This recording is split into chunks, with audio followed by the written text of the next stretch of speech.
Hello, everybody. If you are coming in tonight, you are coming back for the Cases to Care About series, where we are looking at SCOTUS landmark cases. Now, this is one that gets talked about a lot. Now, while the decision in Roe was overturned, I still feel like it's very good to look at when we're talking at the buildup in women's rights. We started with Griswold v. Connecticut. We went to Eisenstadt v. Baird, and now we're going to be doing the first argument in Roe v. Wade. This argument is about an hour long. We'll follow this up with the second argument tomorrow. Wednesday, we are going to be looking at Planned Parenthood v. Casey, and then after that, we will be going ahead and doing the Dobbs decision. Now, I appreciate everybody that comes in here to stick it out. I don't really have much to say to preface this, but what I want to do is go ahead and start the argument so we can listen to the first argument in Roe v. Wade. It was actually re-argued a second time. Like, for instance, we saw this in the Calais decision. This was argued again. So without further ado, here we go. We'll hear arguments in number 18, Roe against Wade.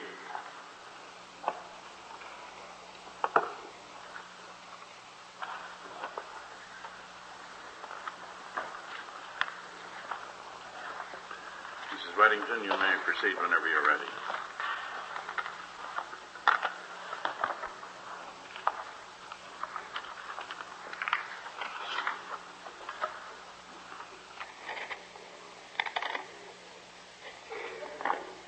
Mr. Chief Justice, and may it please the Court. The instant case is a direct appeal from a decision of the United States District Court for the Northern District of Texas. The Court declared the Texas abortion law to be unconstitutional for two reasons. First, that the law was impermissibly vague, and second, that it violated a woman's right to determine to continue or terminate a pregnancy. Although the Court granted declaratory relief, the Court denied appellant's request for injunctive relief. The Texas law in question permits abortions to be performed only in instances where it is for the purpose of saving the life of the woman. The case originated with the filing of two separate complaints, the first being filed on behalf of Jane Roe, an unmarried pregnant girl, and the second being filed on behalf of Jane and Mary Doe, a married couple. Jane Roe, the pregnant woman, had gone to several Dallas physicians seeking an abortion, but had been refused care because of the Texas law. She filed suit on behalf of herself and all those women who have in the past, at that present time, or in the future, would seek termination of a pregnancy. In her affidavit, she did state some of the reasons that she desired an abortion at the time she sought one, but contrary to the contentions of appellee, she continued to desire the abortion, and it was not only at the time she sought the abortion that her desire was to terminate the pregnancy. When this case was in the district court,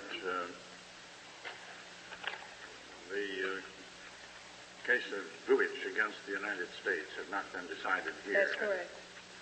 Now, do you think that has disposed of some of the questions raised now? Your Honor, I do not. In the Vuitch decision, this court was working with a statute which provided that an abortion could be performed for reasons of health or life. Our Texas statute provides an abortion only where it is for the purpose of saving the life of the woman. Since the Vuitch decision was rendered, the Texas Court of Criminal Appeals, which is our highest court of criminal jurisdiction, has held that the Texas law is not vague, citing the Vuitch decision, but saying that the Texas law is more definite than the D.C. law. So obviously the Court of Criminal Appeals doesn't feel that the two are the same. And in the Vuitch decision, the justices of this court emphasized continuously that a doctor, as a matter of routine, works with the problem of what is best for the health of his patients. We submit that a doctor is not used to being restricted to acting only when it's for the purpose of saving the life of the woman, and that health is a continuum which runs into life. And a doctor in our state does not know whether he can perform an abortion only when It's almost like death we're is having the imminent same or when the problems woman's life now. would be Fucking shortened. wild. He does not know if the death must be certain or if it could be an increase in probability of her death. So here in the district, doctors are able to exercise their normal matter of judgment, whether or not the health of a woman, mental or physical, would be affected. But in Texas, we tell a doctor that unless he can decide whether it's necessary for the purpose of saving her life and for no other reason, that he is subject to criminal sanction. I think it's important to note the range of problems that could be presented to a doctor. The court, for example, cited the instance of suicide. If a woman comes in alleging that she will commit suicide, is it then necessary for him to do, or can he do an abortion for the purpose of saving her life? Or is that a situation I where love he the has to have TikTok something shop. more? I think all of those questions cannot be answered at this point. This brings up the married couple in our case. The woman in that case had a neurochemical condition. Her doctor had advised her not to get pregnant and not to take the birth control pill. She was using alternative means of birth control, but she and her husband were fearful that she would become pregnant and that although the neurochemical condition would impair her health, there was evidently her doctor did not feel that she would die if she continued the pregnancy. And certainly they were very concerned about the effect of the statute, and her physician seemed uncertain about its implications. The doctors in our state continue to feel that our law is vague. Certainly we introduced affidavits in the lower court to that effect. Since the time of the lower court ruling, the district attorney... And I just want to say this. If you're not living in Texas, I want to inform you of this.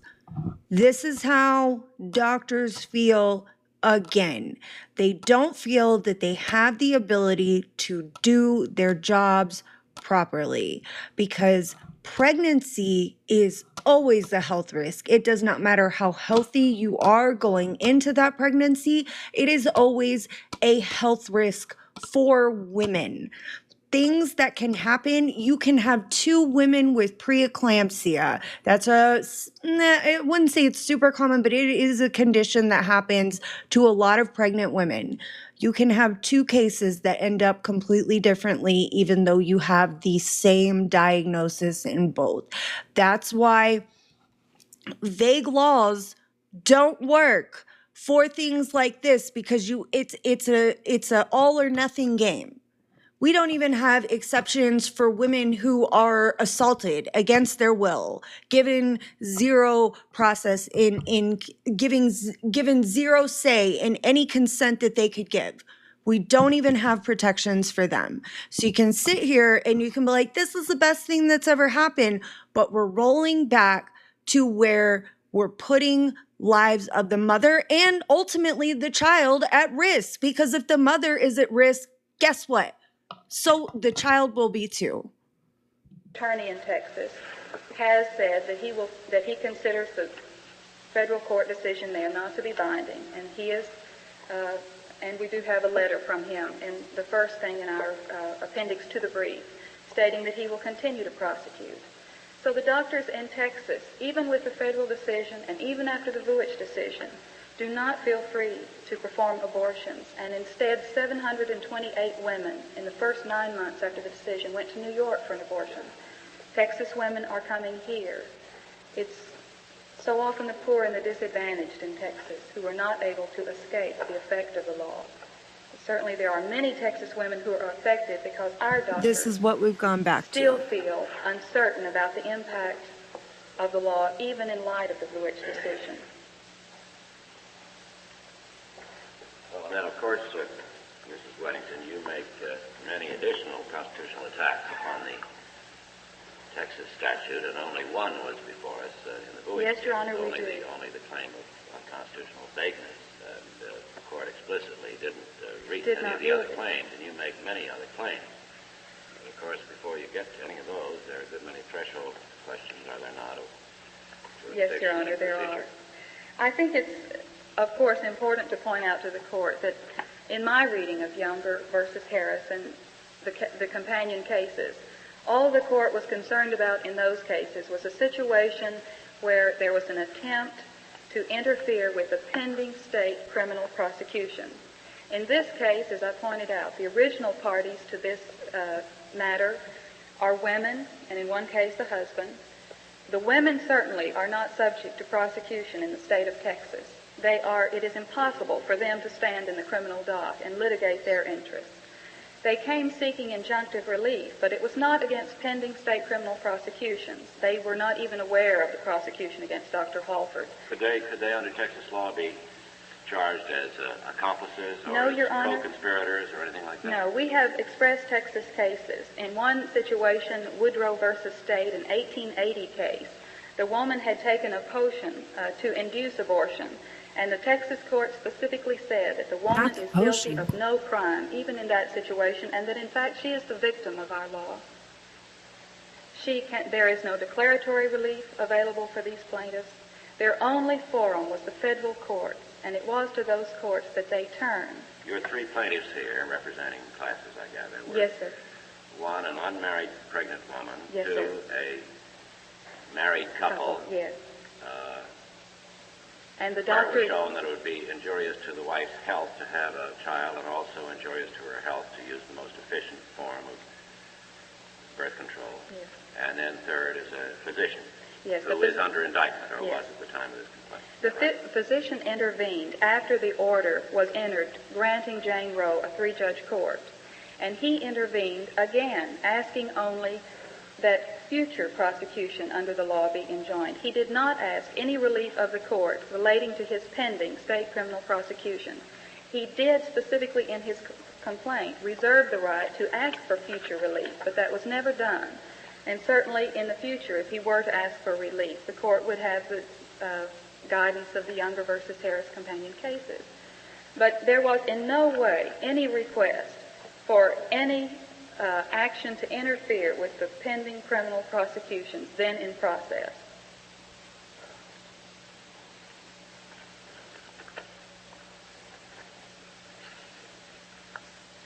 As to, there is an allegation that the question is moot since the woman has carried the pregnancy to term. And I think it is important to realize that there are several important aspects in which this case differs from the case that the courts might usually be presented. First, the case is different in the nature of the interest which is involved and in the extent to which personal determination is undermined by this statute, the effect that it has on women. Second, it is unique in the type of injury that's presented. Certainly there are some injuries that can be compensated, and most last over a sufficient period of time for the courts to litigate the interest. But in this case, a progressing pregnancy does not suspend itself in order to give the courts time to act. Certainly Jane Roe brought her suit as soon as she knew she was pregnant, as soon as she had sought an abortion and been denied. She came to federal courts. She came on behalf of a class of women, and I don't think there's any question that women in Texas continue to desire abortions and to seek them out outside our state. There was an absence of any other remedy, and without the ability to litigate her claims as a pregnant woman who came seeking relief and whom was affected by the time required for the federal process, not because of any infirmity in her own attempts to litigate her interests, that this will in fact be a case certainly presenting substantial federal question and yet evading review in the future. I think the third way in which it is unique is, as I've stated, the fact that it is the only forum available to these women. They have no other way to litigate their interests. Does that mean that there is no And that's just possibility sad. of getting a declaratory judgment under Texas law? Yes, Your Honor. Declaratory judgments in the state of Texas are limited to a situation where property rights are involved. And we also have a very unusual situation in Texas where we have two concurrent jurisdictions, one the civil and one the criminal. And there are some cases which indicate that our state Supreme Court would not have the ability to mandamus any of the criminal prosecution officers because the Texas Court of Criminal Appeals has jurisdiction as to all. I'm gonna need, when Law comes up here, we'll ask him to weigh in a little bit more on this. But she was talking about it's limited to like the property rights. Haven't courts routinely defined children as a form of property? Just throwing that out there for everybody. Pretty sure that they have, more or less. Just saying, you cannot like it, but it can still be true. All criminal matters in the state of Texas. So even if the woman had been able to bring a declaratory judgment, which she couldn't have gotten any sort of relief against future prosecution. And it was exactly the absence of the court granting an injunction against future prosecutions, which have resulted in the irreparable injuries these women have suffered. In Texas, the woman is the victim. The state cannot deny the effects that this law has on the women of Texas. Certainly there are problems regarding even the use of contraception. Abortion now for a woman is safer than childbirth. In the absence of abortion or legal, medically safe abortions, women often resort to the illegal abortion, which certainly carry risks of death, all the side effects such as severe infection, permanent sterility, all the complications that result. And in fact, if the woman is unable to get either a legal abortion or an illegal abortion in our state, she can do a self-abortion, which is certainly perhaps... You know, all I'm saying is they finally took up an AR case, and I'm ready for their shit because I'm pretty pro Second Amendment and I think the AR bans are useless and dumb. But I'm not debating that today. Maybe they could take up a personhood case too and really make it a big session. I'm just saying, they've declined several. And at this point, if they're gonna like throw the shit, we're gonna have to get some definitions going, man. By far the most dangerous, and that is no crime. She is in our state. The microphone won't be effective if you have your Excuse me, finger Your over Honor. it. Thank you. People in the 70s learning Texas, technology. for example, it appears to us, would not allow any relief at all, even in situations where the mother would suffer perhaps serious physical or mental harm. There's certainly a great question about it. If the pregnancy would result in the birth of a deformed or defective child, she has no relief. Regardless of the circumstances of conception, whether it was because of rape, incest, whether she is extremely immature, she has no relief. Love the TikTok shop. I think it's without question that pregnancy to a woman can completely disrupt her life, whether she's unmarried, whether she's pursuing an education, whether she's pursuing a career, whether she has family problems. All of the problems of personal and family life for a woman are bound up in the problem of abortion.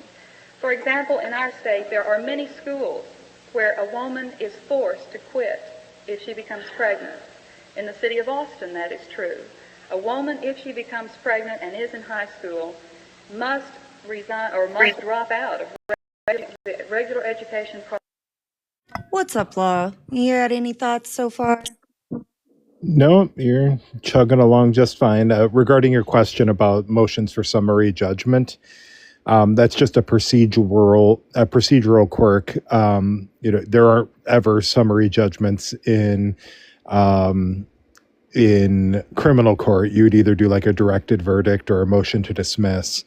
But in civil suits, in most states, if there's no disputed facts and the question is just a matter of law, you can do a motion for summary judgment because you're basically saying we don't need to go a jury to decide any facts here. We just need a judge to weigh in on the rule of law. And I guess in Texas at this point in history, that was only available for property matters, not other civil cases. Thank you. I appreciate you explaining that. I just wanted to make sure I'm seeing this correctly. Okay, thank you for summarizing that. I just want to put a quick side note because they're actually going into a lot of details about women in pregnancy here. Listen, I've had two babies. I love them more than anything. I got my tubes tied because after my first one, when I didn't know, I have a defect within my uterus. I'm at a high risk for rupture. My doctor was like, you got to do everything you can to, but birth control just sometimes isn't compatible and does not do what it should. I had my second baby. I was very blessed for both babies. I was on bed rest for 5 months out of each pregnancy. I had preeclampsia at the end of each pregnancy, and I was lucky enough to make it to 37 weeks barely with both of my pregnancies. I cannot take the risk of having another baby. Like, basically, when we found out, I was already scheduling to get my tubes tied at this point because, like, when they're already in there cutting, you can't just be like, hey, can you like tie them up? That's not how it works. You actually have to schedule that procedure. But here's the thing. Pregnancy is a risk. I'm an otherwise healthy woman. I do have an illness, but it's very well controlled. That wasn't a huge contributor to what happened to me. It was just the way it was for my pregnancy. So just think about that when you're out here being like, it's always murder, blah, blah, blah, blah, blah, blah, blah. I or my baby would be unlikely to survive another pregnancy. That's the bottom line. On the murder portion of that, I saw that comment Oh, yeah. earlier, and I doubt the Chud is still here. Murder is the unjustified taking of a person's life with malice aforethought. Those are the elements. A couple of key words there are unjustified, person, and malice. So if you don't have those things, you don't have murder. And as far as unjustified, if there's a justification, then that's which there are many potential ones. Person is a very interesting one. Right now, the Constitution grants personhood at birth. That's when you become a person and you get the protections of the Constitution, your rights to life, liberty, and due process of law. And then you have the malice. There has to be a sinister motive to the act in order for it to be murder. So those are three key words that you would have to substantiate.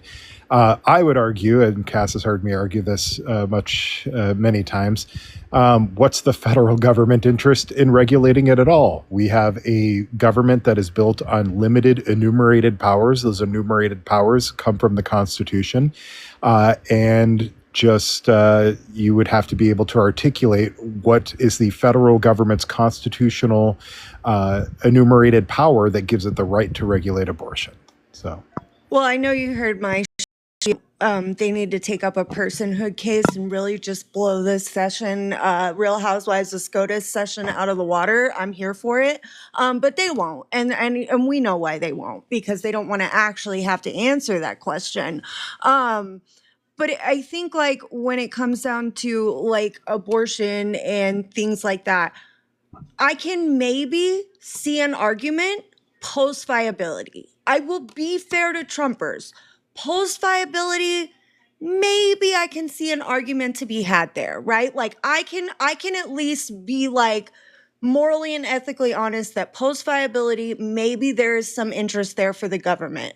But pre viability, nothing. I don't see one interest the government has pre viability. And I hear the fetuses in the background there. And the other part of that is, even if there is a personhood that can be established at that point, there still has to be the interest of the mother that is also taken into effect there. And what we see is even states that grant exceptions for the life of the mother, just like the arguments we're saying here, is some states are saying life of the mother means that the mother needs to be on death's door, before that abortive care. And even then, doctors are still reluctant to take action because they don't want to lose their license and be criminally prosecuted. So the government interest has to be limited to protecting the interest of, or protecting whatever that interest is. The legislation has to be narrowly tailored to that interest. And here you also have to consider the right of the mother to life, liberty, and the pursuit of happiness.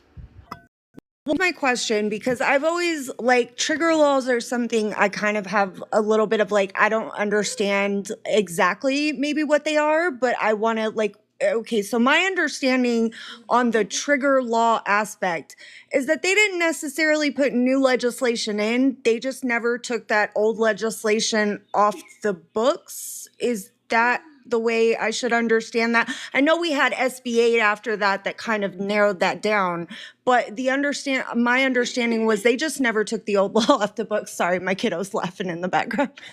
Yeah, Wisconsin dealt with this. I think Arizona dealt with it too, is that the old laws essentially become nullified once the government enters the field with a new law. So even though the old law, this is what the courts have held, is even though an old law hasn't been repealed, once new regulations have been put in place, it essentially nullifies the old law because the government has occupied the field with new regulations.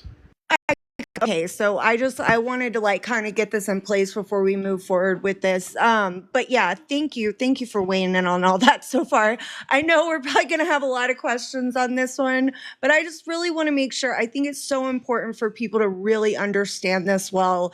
Understand that the argument here, right now, that you're hearing, is the exact same argument we've gone back to. Women, and not only the women, but also that child, are now being put at risk because we have doctors that can't act when they need to. And my fetus is running around right now, so sorry guys, but we'll get back into it. Process, and that's true of some colleges in our state. In the matter of employment, she often is forced to quit at an early point in her pregnancy. She has no provision for maternity leave. She cannot get unemployment compensation under our laws because the law holds that she is not eligible for employment being pregnant and therefore is eligible for no unemployment compensation. At the same time, she can get no welfare to help her at a time when she has no unemployment compensation and she's not eligible for any help in getting a job to provide for herself. There is no duty for employers to rehire women if they must drop out to carry a pregnancy to term.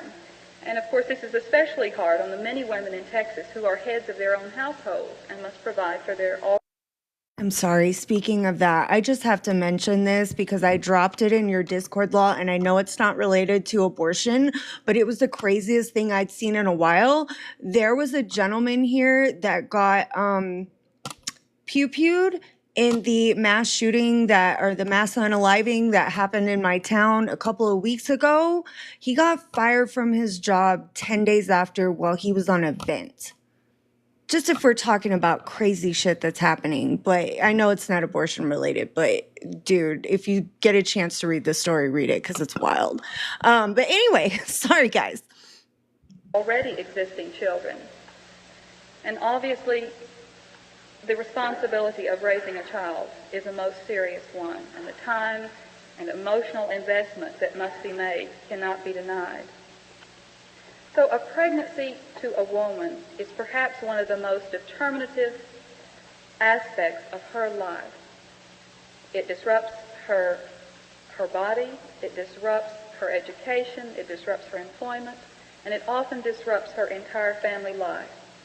And we feel that because of the impact on the woman, this certainly, in as far as there are any rights which are fundamental, is a matter which is of such fundamental and basic concern to the woman involved that she should be allowed to make the choice as to whether to continue or to terminate her pregnancy. I think the question is equally serious for the physicians of our state. They are seeking to practice medicine in what they consider the highest method of practice. We have affidavits in the back of our brief from each of the heads of obstetrics and gynecology departments from each of our public medical schools in Texas. And each of them points out that they were willing and interested to immediately begin to formulate methods of providing care and services for women who are pregnant and who do not desire to continue the pregnancy. They were stopped cold in their efforts, even with the declaratory judgment, because of the DA's position that they would continue to prosecute. Mr. Weddington, so far on the merits, you've told us about the important impact of this law, and it's made a very eloquent policy argument against it. I trust you are going to get to what provisions of the Constitution you rely on, because, of course, we'd like to sometimes, we cannot here be involved simply with matters of policy, as you know. Your Honor, in the lower court, as I'm sure you're aware, the court held that the right to determine whether or not to continue a pregnancy rested upon the Ninth Amendment, which, of course, reserves those rights, not specifically enumerated to the government, to the people.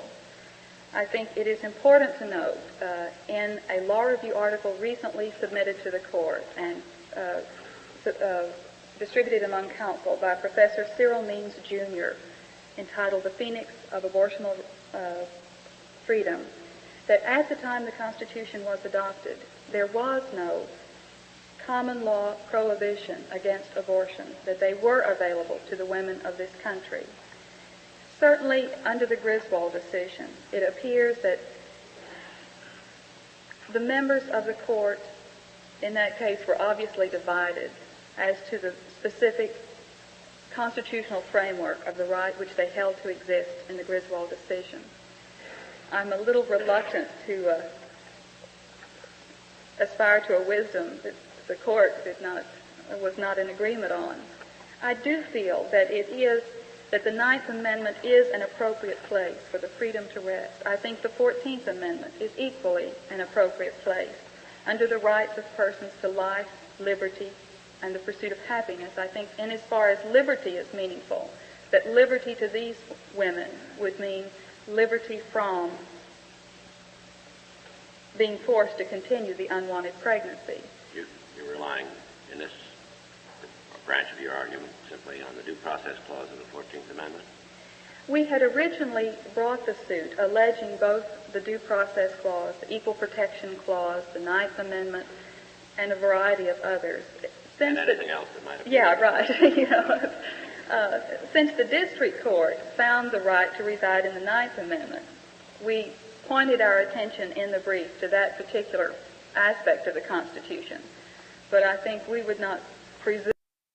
Law, do you want to talk a little bit about maybe some of the differences we would see if they had run it under equal protection and not primarily due process? I mean, I know Griswold did factor into this decision because it's noted, it's built on precedent in Griswold, but do you, I know Ruth Bader Ginsburg, certainly felt like it would have been built better under equal protection. Do you have any thoughts? Yeah, I mean, equal protection would have been a more direct route. Due process is kind of nebulous. You've got substantive due process and procedural due process. And then, this idea of a right to privacy that kind of emanates through the penumbra of the Constitution, as Griswold put it. And so you're kind of stitching together a constitutional protection that's not specifically enumerated, but you think is a direct one degree of separation from the enumerated ones. And then you're leaning on the Ninth Amendment to say that, hey, just because the Constitution didn't explicitly protect it doesn't mean that this right doesn't exist. And here it's clearly a protected right under the Ninth Amendment because of this penumbra. RBG thought equal protection was a stronger grounds, but she kind of also built her career on doing equal protection cases. So when you're only tool you have is a hammer, every problem looks like a nail. But I do think it would have added a more direct layer of constitutional protections that you're forcing one class of people, namely women, to endure a process that you don't force other people to go through. And so when you're putting the entire onus of a child and parenting on on the mother without any impact onto the father, that's not equal protection under the law. And I think that's whether it's stronger or not, whether it would have stood the test of time is debatable. But I think it's at least a more direct line constitutional protection than trying to rely on the penumbra. I agree. Yeah. Hey, attorney. I mean, I agree with that as well. Like, I've, if you're subjecting one half of the population to something the other half never has to experience, that doesn't seem like equal protection to me. You're right. But And yeah. there's a lot of examples. I'm not too late, am I? Oh no, you're good. Well, it's only an hour because I was going to do the first argument today and the second argument tomorrow. I didn't do it for the July 4th weekend because people are busy. So, They are. so yeah. Well, no worries, no worries. When we are talking about Roe v. Wade, though, one thing I like to remember are a few cases. The first case I like to remember, I believe I think it's the Skinner case. I can't remember exactly, but basically the flip side of Buck v. Bell. So in Buck v. Bell, Bell is like if you are in a mental institution or the government has any kind of control over you, if you're a woman, they can sterilize you against your will.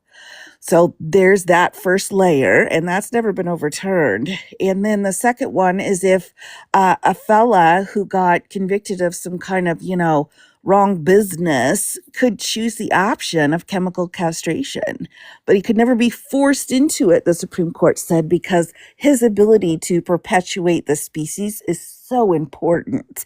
So those two particular cases, I think, really set the stage for how we feel in this country about women and fertility. Yeah, and exactly. Skinner basically held that the power to sterilize implicates the basic civil rights of being a human, of it like being able to exist or procreate or not procreate, and that it was an equal protection issue. Yeah, Rod just mentioned something in the comment I wanted to bring up. Texas would argue it could overcome intermediate scrutiny under equal protection. And in this court, I believe they probably would have. Listen, I give the court fair credit where credit is due, and I know y'all have seen me do it, but they're not big fans of gender cases, transgender people. Like, they could give less than a fuck, and I hope we can all be honest about that. I find it interesting at all that women are in the intermediate scrutiny level. Like That all the part. fellas, you're right up there at the top with the strict scrutiny. Unless you're old or disabled, then you're down to rational basis. But still, the ladies, the women, we're right in the middle. It is not equal with the men folk.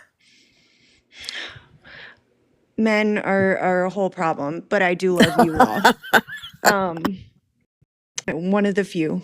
He's a good one. All right. There's a Get back lot of good into the fellas sky. out there. It's just always good to remember where history has led us to. Just cause fuck us. That's why, that's where it's at. Boom. I do feel that in so much as members of the court had said that the Ninth Amendment applies to rights reserved to the people and those which were most important, and certainly this is, that the Ninth Amendment is the appropriate place. Insofar as the court has said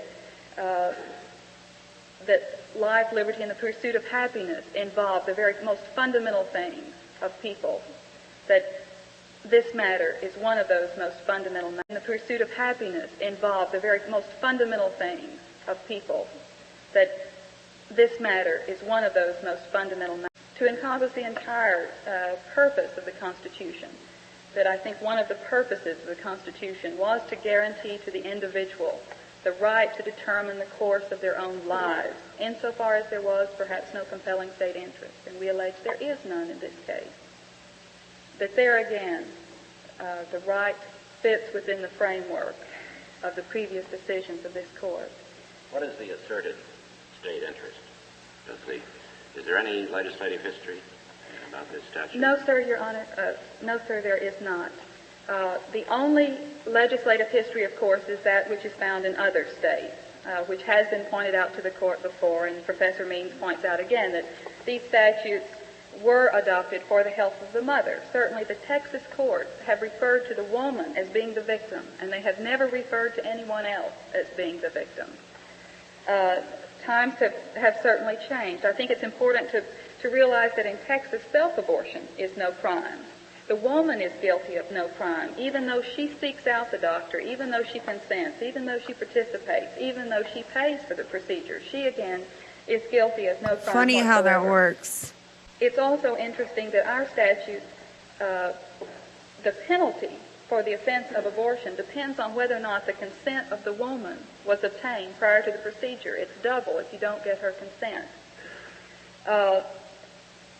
There is no indication in Fondren versus State, for example. The court ruled that a woman who commits an abortion on herself is guilty of no crime. Again, she being regarded as the victim rather than the perpetrator of the crime.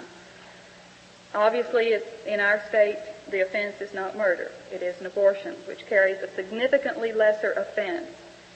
There is no requirement of, even though the state in its brief points out the development of the fetus at an 8-week period, the same state does not require any death certificate or any formalities of birth. That the products of such a conception would be handled merely as a pathological specimen. And the statute doesn't make any distinctions based upon at what period of pregnancy the abortion is performed? No, Your Honor.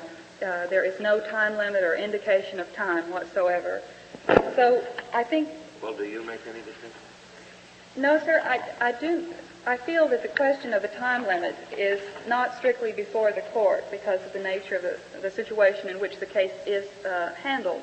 Certainly, I think as a practical matter, though, most of the states that do have some time limit indicated still permit abortions beyond the time limit for specified reasons, usually, again, where the health of the mother is involved. What's your constitutional position there?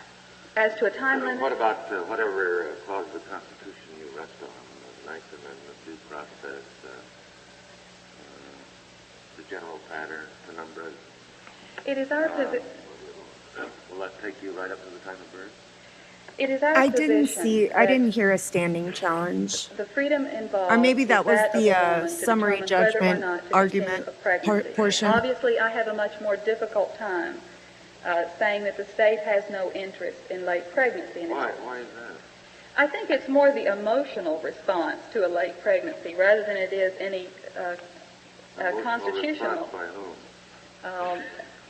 I guess by persons considering the issue outside the legal context. I think as far as the state... Do you or don't you say that the constitutional I would say the right you insist yes. on reaches up to the time of birth? The Constitution, as I read it and as interpreted and documented by Professor Means, attaches protection to the person at the time of birth. Those persons born are citizens. The enumeration clause, we count those people who are born. The Constitution, as I see it, gives protections to people after birth. Mr. Weddington, the issue here, I guess, on your appeal is whether you are entitled to injunctive relief. Yes, sir. Assuming that in all other respects your argument were accepted, why do you think, in addition to declaratory relief, you're entitled to injunctive relief? Those are different things, aren't they? Yes, sir. Certainly, in your dissent, you point out in Perez versus Ledesma, concurring dissenting opinions. That was a dissent. It was a dissent thing. That there are different standards which apply to the declaratory judgment and to injunctive relief. Well, I guess we said that in Switzerland before. Yes, that's correct. And that's what the court said following Zwickler versus Cuda, that even though they were granting declaratory relief, that different considerations applied as to injunctive relief. But it seems that the opinions of this court have established that where there is great and immediate threat of irreparable injury with no adequate remedy in state courts, that an injunction is still proper. And it is our position that there is great and immediate threat of irreparable injury in the form of a continuing pregnancy that will not abate and that continues. That So you're really you're asserting that the pregnant woman has standing Yes, in Your this Honor. case, and the married couple where the wife was not pregnant has standing. Yes, Your Honor. Oh, there we go. What about the doctor where a criminal prosecution was already pending? They're bouncing around a The little bit, doctor, as I so. said, was asking no relief as to the pending prosecution. He was only asking relief as to future But he was asking prosecution. for a declaratory judgment.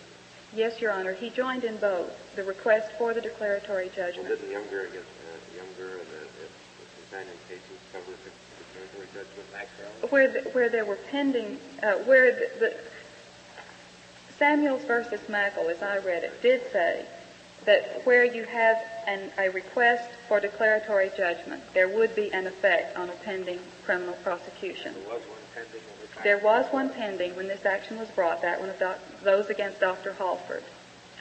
However, in this case, we submit that if there is to be any meaning to the federal courts as the supreme arbiters of constitutional rights, that they must be able to act, at least in some form, when there are pending criminal.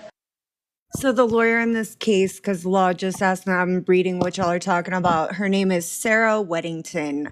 I'm wondering, does Rob in the comments know, did she do the re-argument as well, or did she just do this first one?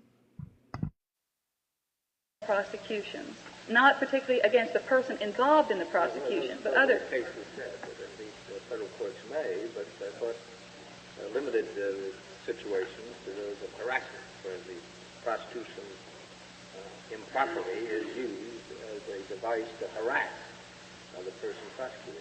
Wasn't that it? Yes, Your Honor, but again, as I understood it, You're suggesting it ought to be broader than that?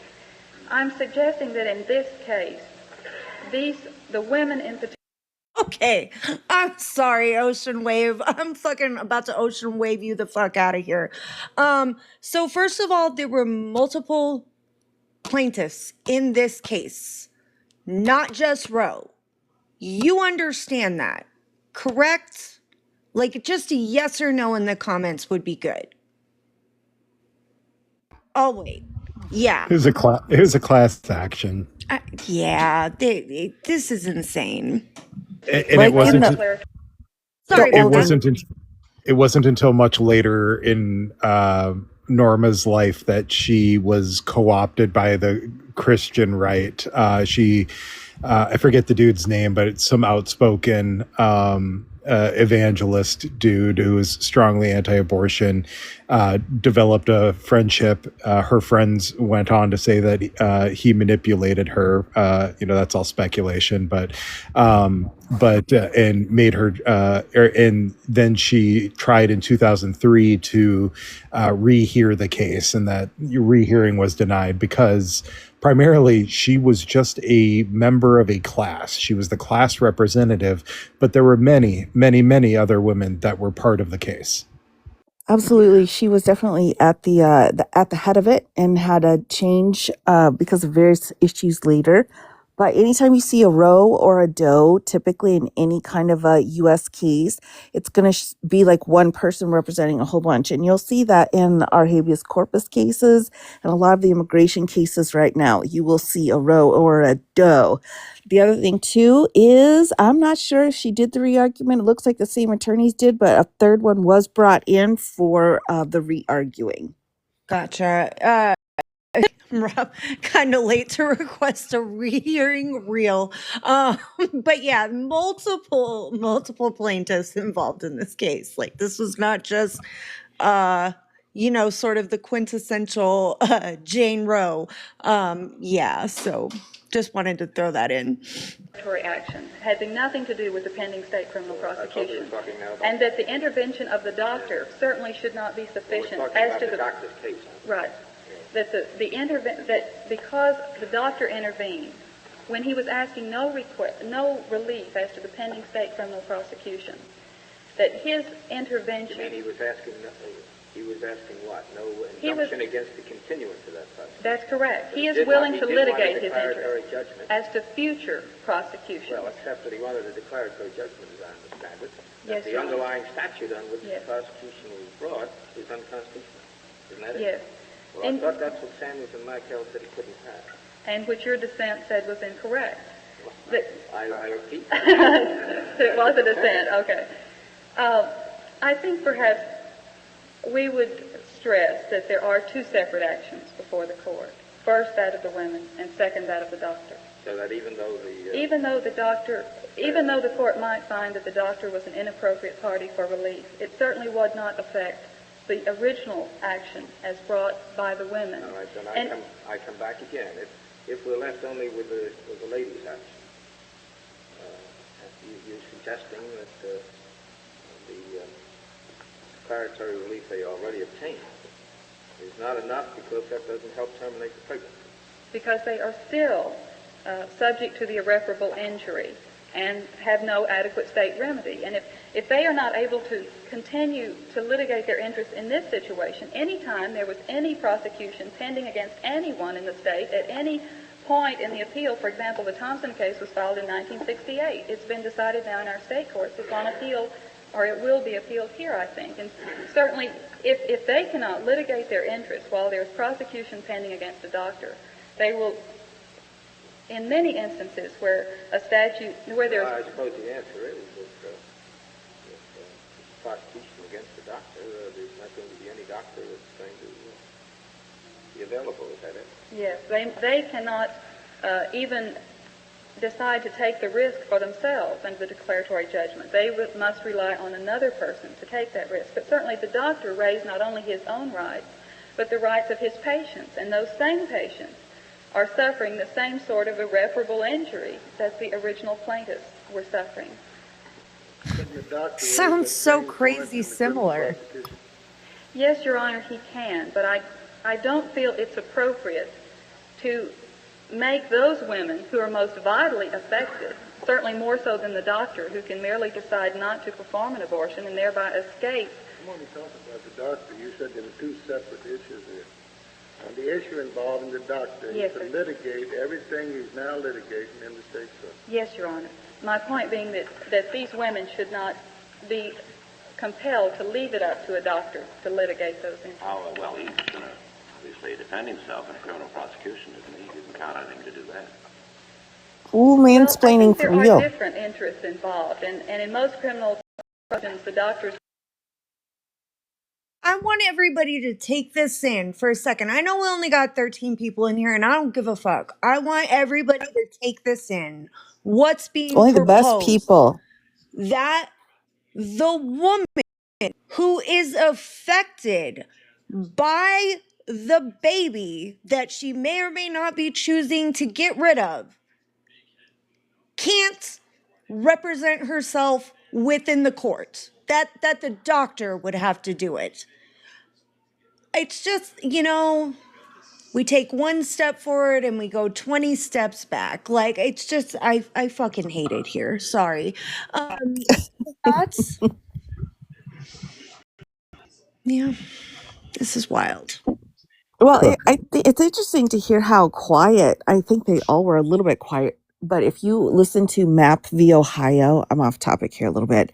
Oh, I have through that Oye. one. Well, That'll be one we do. oh my gosh, it sounds like that. Well, all right, you're old man law, so you'll know who I'm talking about. But that big chicken that was on the oh shoot, now even I've forgotten it. It's like Loghorn, Faghorn, Loghorn, whatever. A Like the foghorn kernels. leghorn? Yes. How old I'm do you sorry, think that I was a long am? journey for me, but that's like what it sounds like. It's just thick, like you think at any moment you're gonna see KFC. I say. I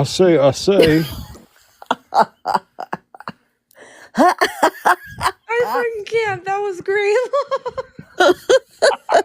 That's the best thing ever. I know, right? Oh, goodness. Okay, let's keep going. would bring up other problems, such as... I didn't do it or something. Yeah, or the witnesses have disappeared, or it really was for this reason in this particular case. But has this defense ever been interposed in a Texas criminal case? Yes, Your Honor. Constitutional defense? There is one recent opinion, Thompson versus the state of Texas, which the Attorney General attempted to bring to the attention of the court, and it was not printed, and the court rejected it. But it was a decision about a month and a half ago, which originated in Houston. A doctor there was indicted on a charge of abortion. At trial, he used only an alibi defense. But on his appeal, he did raise the same constitutional questions that we raised in the federal court. The court said that was too late? No, Your Honor, they could have, but they didn't. They went ahead and litigated those issues. And our Texas Court of Criminal Appeals, which is our highest court, has now held that the statute is not vague, citing Vuitch, which again I would contend is an incorrect reliance. That's the case you cited to the Chief Justice Yes. in your argument. And second, that they specifically did not determine whether or not there was a right to privacy, but did hold there was a compelling interest. So in that particular situation, which is the only situation, a doctor did attempt to litigate the same And the Texas issue. Court of Criminal Appeals has basically upheld the constitutional In validity of the they statute. upheld really directly in opposition to the federal court opinion from which we are appealing. That case coming through. They have filed a motion for rehearing in the State Court of Criminal Appeals, which will be argued tomorrow. I think it's very unlikely that the court would change its opinion, and it is the intention of those parties to appeal. Does Texas law, in other areas of the law, give rights to unborn children in the areas of trusts and estates and wills, or in No, the area Your of Honor, courts? only if they are born alive. We have the Supreme Court of Texas recently has held in one case that there is an action for prenatal injuries at any stage prior to birth, but only upon the condition that it be born alive. The same is true of our property law. Amazing. The child must be born alive. And I think there is a distinction between those children which are It's almost like they ultimately treat born, and I kids like think it is property in appropriate to court. give them retroactive rights. But I think that's a completely different question from whether or not they had rights at the time they were still in the womb. What about the unborn child who is, as a result of an accident, killed, or whatever word you want to use for it? There has been no situation litigated like that in Texas. I suppose you noted that What about around the country? the Iowa Supreme Court about 2 weeks ago held that where it was stillborn, there was no cause of action whatsoever. The child Where the mother, well, now, I'm speaking, excuse me, solely for the fetus, that the fetus had no independent right, that the mother... What about the mother recovering for the death of the child, or for the, whatever you want to call it? Only for her injury. Only for her. Yes. Does that include anything with regard to the child? No, Your Honor. Thank you. Thank you, Mrs. Weddington. Mr. Floyd? Mr. Chief Justice, may it please the court. It's an old joke, but when a man argues against two beautiful ladies like this, they're going to have the last word. Well, do you Oh want my to God. elaborate on Hey, that? that's all day, every day as a female attorney. All day, every day. And if your judge is in a wheelchair, he may just say, hey, you want to sit on my lap and go riding around the halls? He might say that to you. That's the world we live in. Yep. You want to elaborate on the consent, not personhood statement? Yeah. So they're bringing up this idea that, like if somebody unalives you and you were pregnant, that they could get 2 charges. And those are somewhat kind of archaic principles, but the idea is that you unconsensually took 2 lives. So it was the lack of consent and the malice, because the malice that was there. And very rarely can you actually be prosecuted for only taking the life of a fetus unless it was intentional to take the life of the fetus. So it can't be like if you got into a car accident and mom survived, but the fetus died, you don't get charged with murder for that. I was going to ask, like, is there an example of this? Like, let's say, for instance, like we see cases every now and again, and like prom baby in a trash can kind of thing. If that baby is born not breathing, they can't be charged with murder, right? I mean, as long as they're That's not. correct. But if It, they put them in it's there touchy, and then though. they pass away, that's an intentional unaliving, correct? Yes, That generally. yep. Okay. Gotcha. And Gotcha. also, this was this time period right here, 1973, like the where we were as women in our rights is so crap right here in 1973, right? So we need to kind of remember that we didn't have anything like the what's it called, safe harbor, if you put your newborn into the firehouse or whatever. That's not the right word. No, Safe haven yeah, laws. safe havens. Thank you very much. Thank you very much. I have not had anything to drink. I apologize. This is all bologna sandwiches right now. It's all Anyway, good. so there was that, but there was also this issue, and I know they come back to it later in the Casey case on well, what about the father? What role does the father have to play? And so that's a whole nother issue that you get into, because here it's like we don't have barely the same amount of rights, but a guy does. So if you can grab a guy, you can get some rights back for it. It's a very interesting argument. Definitely is. Though my position has always been that a man has a say in the pregnancy when he decides to fuck a pro-choice woman. Amen. Ooh, amen. I'd wear a t-shirt that said that, actually. I write that down.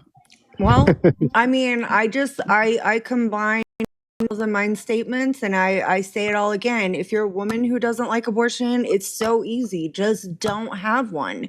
And then law is the best statement he ever made, and I'll stand by it to this day. If you don't like abortion, don't fuck a pro-choice woman. Listen, I'll care about the man when that baby and that man are in a relationship, like it's me centered, right? Like I will give, but if another woman doesn't want to give a fuck what that man has to say, I'm gonna let her go ahead and do that. I don't have any job in dictating how and why another woman feels the way she feels or wants to do what she wants to do. I just know when it comes to me, I'll give a shit. But aside from that, I don't care if you're out here crying from the rooftops about this girl you love forever, you finally banged her, and then she went and had an abortion. Baby, that's a conversation you should have had before you slept together. Like, period, point. Ab- Absolutely. And that's the whole thing that you're talking about right there. Guess what that is? That's choice. And that's what's so important here, is that you get to choose which way you want to go. Yeah, exactly. Back to the misogyny comment. Oh, Yes. Oh, yeah, go. That's my favorite topic. it's so like cringe that he opens up. Well, when I argue against a beautiful woman, she's gonna get the last word. Like you would think that that's Ocean Chud down there said, well, it's 1973, as if like that's an excuse. I hear this every day in the courtroom. Hell yeah.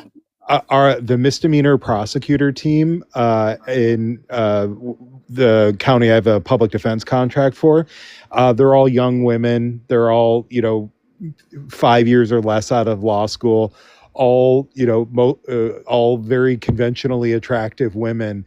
And you don't hear from the judges, but these old school lawyers who come in, like I hear over and over the misogyny that they have to deal with.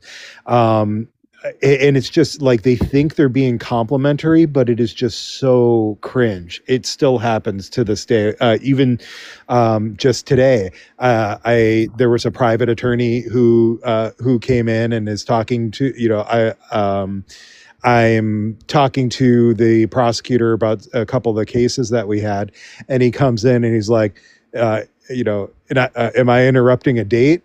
And I'm like, excuse me. And he then God, what did he say? He said, oh well, I don't blame you for wanting to take all of her time. Just something along those lines.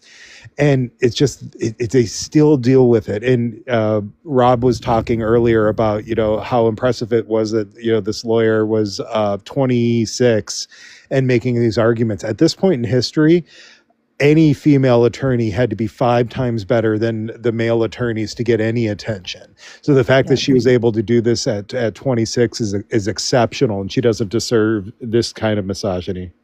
Well, I agree. One of the phrases constantly was, well, age before beauty, right? So guys, the fellas would always be saying that kind of crap. There's always too this other element, because that's there. But then how far, as a woman, if I go into a courtroom, let's say hypothetically, and a judge is like, ooh, you're wearing your glasses today, you're prettier with your contacts. Hypothetically, what am I supposed to do to that judge if I've got that judge in that court for the next 2 years? Right? What am I supposed to say? Your Honor, do you mind? Or do you just say, ha ha ha, all right, what case is this? That's a difficult place as well. Well, and I think like each woman is going to take stuff like individually different. Like for me, because like I wouldn't have even like I would have just kept right on like blowing and going with my point, right? Like because fuck that guy and fuck his bullshit. And also like it's the fact that we're in the year of our Lord 2026, AK after Kirk. We can't get men to stop treating women like objects in a professional environment, like let alone in a personal one. Like that's a whole nother even fucking issue. But in a professional environment is fucking crazy to me. That's insane. That like maybe it's just because I've been spoiled by working at home for so long. Like maybe that's just what it is. Like law knows that I had a boss that was a whole shady piece of shit. Like, but luckily I worked most of my job at home. So like I didn't have to deal with him that much. So I could just be like, I'm not like, I was in the office 2 days a week. So I could like live with it and like deal with it. But if I would have reported him, since he was Yep. above me, it would have caused me a whole round of hassle I just didn't need in my life. And I needed my job. So Yep. like it was And just there, one of those things. the legal communities too that we're all working in, it's like everybody kind of knows everybody else. We're not spread out like we're in New York either. We're kind of dealing with the same people over and over again. And so you call somebody out on that, and like for the next, however many hearings, you're gonna be looking at that person in the eyes, and they're gonna be all pissy about it because their little feelings get hurt. Sorry. No, you're good. I feel you. Like it's one of those, it's kind I have to. of half in one I think hand, it's. half the, like you're kind of I like, think it's what getting am I better gonna though. gain here? What am I gonna gain by Exactly. saying anything? Yeah. To be Um, quite frank, I think the Me Too movement, in my opinion, was the most dramatic moment in time where you could see and you could clock the change. Less of those kinds of comments, less of those kinds of things, or uh, it- that I think for me is where I started seeing it when I would go into the CLEs, any kind of seminars that we had. I started seeing that after Me Too. And I think that was great. I think we need to do better, but I think it also explains why the country won't vote for a woman president. yeah, because men are kitty cats. I'll say it like that. Okay. All right. But we love you, Law. You're our exception. Okay. You're good people. Before I proceed, the original issue in this case, which was the propriety of the trial court denying injunctive relief, I would like to bring to the court's attention some grave matters concerning what has been referred to as the standing of the parties. The couple involved, they were a married couple, a childless married couple. The only matter, evidence, or whatever in the record concerning their contentions is contained in their first amended original petition. That is, that the woman would have difficulty if she became pregnant in carrying a child to childbirth. Further, that they were unprepared for parenthood. We submit to the court that their cause To of be fair, I action don't think is anybody's strictly ever based prepared upon for it. conjecture. Will they continue the marriage? Will her health improve? Will they then be at some time in the future prepared or unprepared for parenthood? There is no fear of prosecution by married dole. If we accept all contentions of this married couple, we submit that they still do not come under the prescribed conditions of Flass versus Cohen and Golden versus Zwickler. We feel that the lower court properly denied them standing. As to the unmarried pregnant female, a unique situation arises in, is her action now moot? Of course, if moot, there is no case or controversy. Class action, wasn't it? It was a class action. Surely you would, I suppose we could almost take judicial notice of the fact that there are at any given time unmarried pregnant females in the state of Texas. Yes, Your Honor. I would say that the only thing that could uphold her standing would be, or eliminate the mootness issue, would be whether or not this is a class action on her part. Yes, Your Honor. The record that came up to this court contains the amended petition of Jane Roe, an unsigned alias affidavit, and that is all. She alleges that she was pregnant on April the 20th, 1970, which is some 21 months ago. Now, I think that it has been recognized by the appellant's counsel that she is no longer pregnant. This court has consistently held that the time of determination of mootness is when the hearing is before the court. That is, a case can become moot from the hearing in the trial court until the time it reaches this court. We do not feel appellant's authority contained in their brief will substantiate her contention that the case is not moot.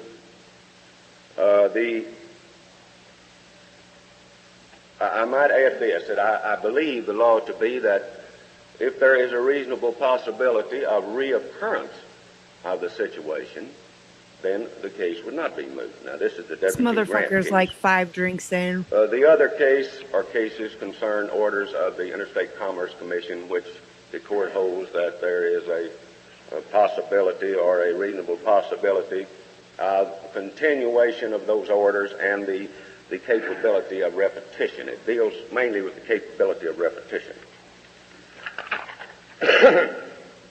We think the case of Jane Roe can be easily compared to Hall versus Beals.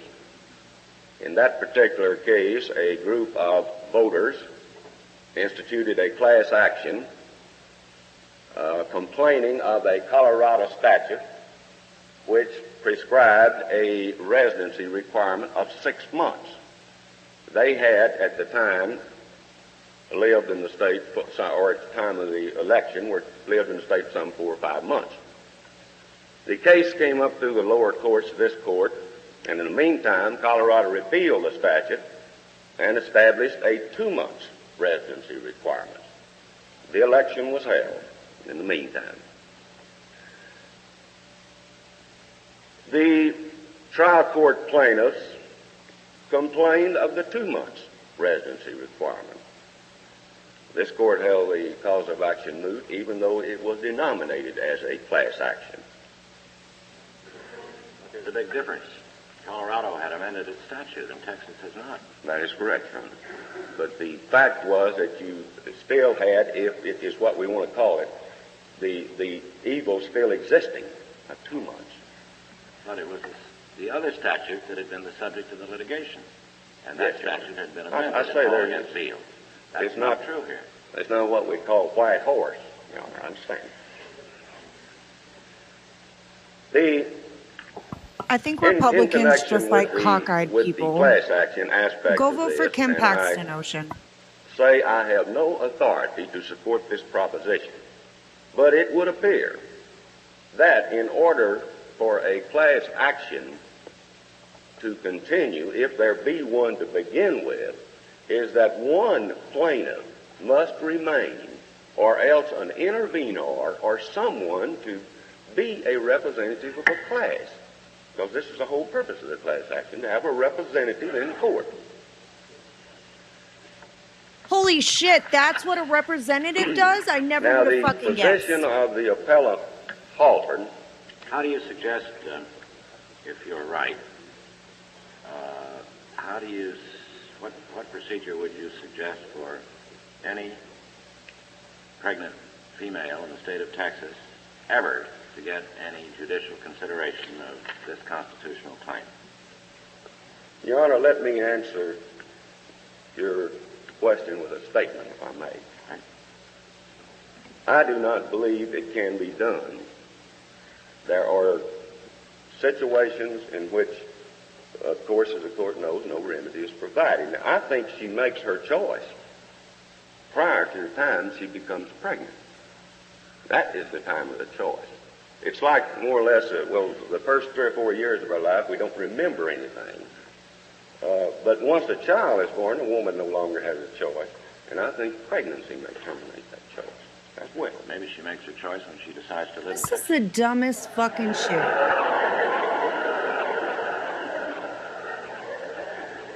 May I proceed? Can you back it up a second? There's no restriction on moving. No. Your Honor, the appellant Halford is under 2 indictments. More or less, the first 3 or 4 years of our life. Sorry, I did my best to not move it too far. But once a No child problem. is born, a woman no longer has a choice. And I think pregnancy may terminate that choice as well. Maybe she makes her choice when she decides to live in Texas.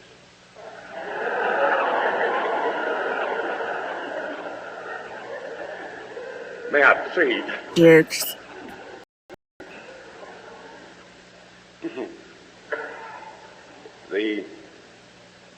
There's no restriction on moving. No.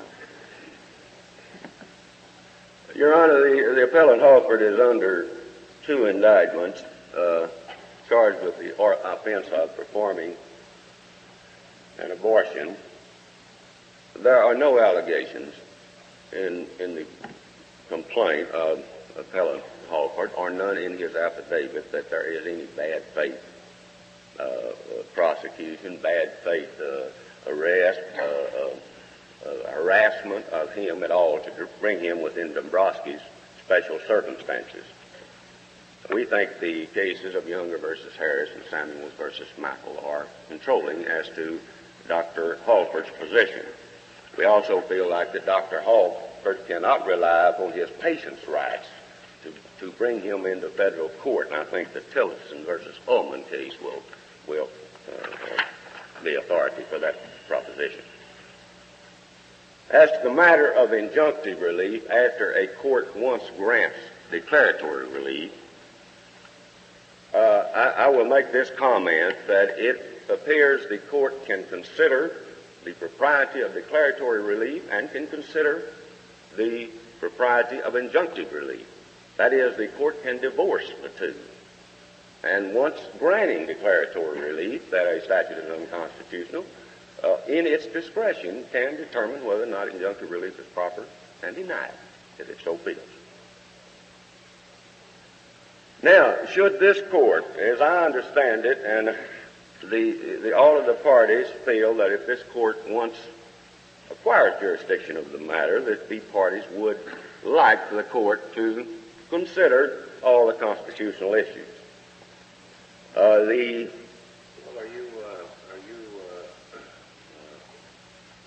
sustaining, or are you saying that the denial of injunction was proper because the declaratory judgment was error? No, Your Honor, I say the court can grant declaratory relief as an unconstitutionality and deny injunctive relief. Well, I know, but if certainly if the judgment about if the declaratory judgment was erroneous. Okay, we got about 15 minutes left. I just want to make like the quickest of quickest side notes for everybody. We've been sitting through 45 minutes of argument, primarily for them to decide whether the women that are affected by Texas's nonsense can be here in court. Make it make fucking sense. I swear to God. This is insane. Well, it doesn't. That's why we needed to codify it. I know. Maybe someday. Deny injunction and injunction. Yes, Your Honor. That's correct. Your position. That's correct. I think if the court, of course, says You didn't cross appeal. You we couldn't have. we could not to this court, Your Honor. We have to go to the Fifth Circuit. So we have. But are you attempting to sustain the denial of an injunction here on the grounds that the declaratory judgment was improper? We are asking the court, petitioning the court to do this. That is, the court gets into the merits of injunctive relief, whether or not it was proper under the circumstances, that this court go forward and continue the constitutional issues and make a determination of the Can constitution. we do that? You're in the Fifth Circuit because we said you couldn't cross appeal from a declaratory judgment. You could only cross appeal from an granted denial of Yes, injunction. Your Honor. I suppose we could do it if we bypass the Court of Appeals and bring up your appeal pending in the Fifth Circuit. No, we couldn't we? You're here. Your opponent has brought a direct appeal here because your opponent Yes, was denied an injunction by the three-judge district court. Yes, sir. You could not bring a cross appeal here because you won from the point of view of successfully resisting the injunction. Yes, sir. But now that you're here as the appellee, you're arguing that an injunction should not have issued, and part of that argument very legitimately can be that on the merits the court was wrong and that it shouldn't have issued a declaratory judgment or an injunction. That's correct, Your Honor. And that is your position? Yes, Your Honor. Now, the proceedings in the Fifth Circuit have been stayed or abated. I must say, your position makes sense to me. But don't some of our prior cases rather foreclose it unless we bypass the circuit and bring your appeal pending there here? Well, Your Honor, and I don't want to be repetitious, but a motion has been filed in the Fifth Circuit to hold the appeal in abeyance until a determination by this court. You didn't file any motion here asking us to bring your appeal pending in the Fifth Circuit here for decision with this appeal, did you? No, we have requested that in our Real law. Real. reply to the jurisdiction and in our brief. We have presented it in that manner. Okay, so did they have a re-argument, or Your Honor, we feel is that this just court about figuring and out should whether they can consider do all this? issues, and under the Sterling, the Florida lime and avocado growers, and the Carter cases, which are cited in the briefs of the parties.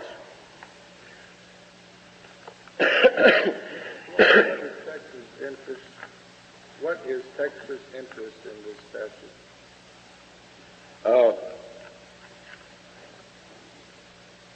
Mr. Justice, the Thompson case, which has been cited with the court, Thompson versus State, the Court of Criminal Appeals did not decide the issue of privacy. It was not before the court, or the right of choice issue. The state court, the Court of Criminal Appeals, held that the state had a compelling interest because of the protection of fetal life, protection. They recognized the humanness of the embryo or the fetus. Fuck them kids. And they said, we have an interest in protecting fetal life. Whether or not that was the original intent of the statute, I have no idea. And yet Texas does not attempt to punish a woman who herself performs an abortion on herself. That is correct, Your Honor. And the matter has been brought to my attention, why not punish for murder, since you are destroying what has been said to be a human being. I don't know, except that I will say this, as medical science progresses, maybe the law will progress along with it. Maybe at one time it could be possible, I suppose. It's progressed into bounties now. Whether or not that would be constitutional or not. Well, we're dealing with the statute as it is. There's no state there that equates. Please don't, abortion Ocean with murder, Wave. or is there? I'll pass. There is none, Your Honor, except one of our statutes that if the mother dies, that the doctor shall be guilty of murder. But that's ordinary Yes, felony murder. I would say so, Mr. Justice. Yes, The Texas statute covers the entire period of pregnancy. yes, it does, Mr. Justice. Yes, sir. Mr. Floyd, is that Thompson case? I don't find that Thompson case cited in the brief. I gather you said it just had been decided recently. Mr. Justice, this case is just a recent case. Do you have a citation? It is not in the reporter system yet. Are you going to provide us with a copy of it? I'll be happy to, yes, sir. I'll provide the court with copies of that.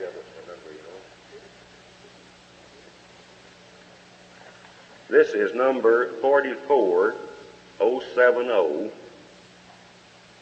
C.W. Thompson versus the state of Texas.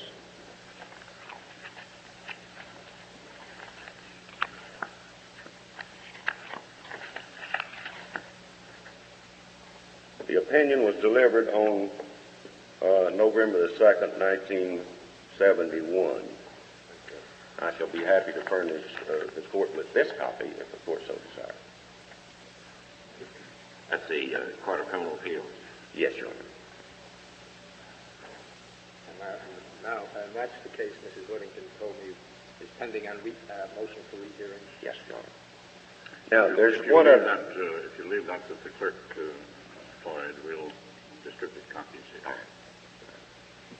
That in addition, the Thompson case cited the Butch case in regard to vagueness and said that it was controlling the issue.